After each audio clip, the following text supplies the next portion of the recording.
We may not know right now what the NFL season is going to look like. We do have some projected win totals for you. And for that, I want to bring in SportsLine's senior analyst, Larry Hartstein. How's it going, Larry? Great, Katie. Good to see you. Good to see you. I want to talk all things sports betting today, specifically the AFC North. Their win totals, the Ravens appear head and shoulders above the rest of the division right now. They went 14-2 last year, and they're tied with the Super Bowl champion Chiefs for this season's highest win total, and that comes in at 11.5.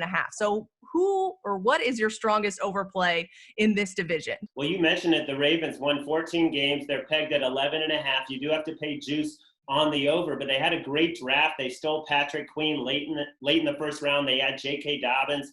I mean, that's going to make their running game more impossible to defend, I should say. And how about their schedule? They get the easiest schedule in the league based on opponents' records. And I was looking at it.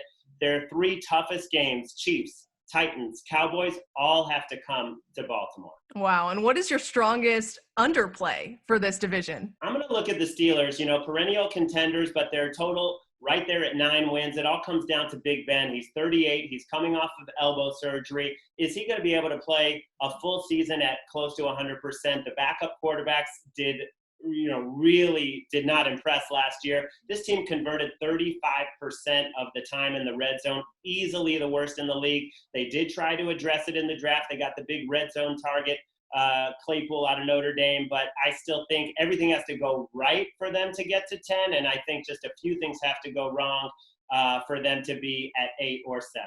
Larry, 2 more teams that we need to talk about in the AFC North. What do you make of them? Well, start with the Browns at 8.5. They had all the hype last year, but now they're a little bit more under the radar. They've got a much better coaching staff.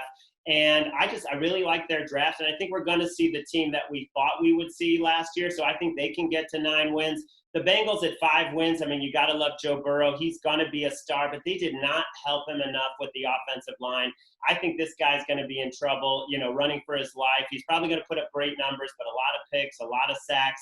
And if you force me to pick on their total, which is 5, which is so low, I would still go under. All right, Larry, thank you so much for your analysis on projected win totals for this season. I appreciate you. You can read even more about Larry's analysis over on SportsLine. I'm Katie Johnston for CBS Local Sports.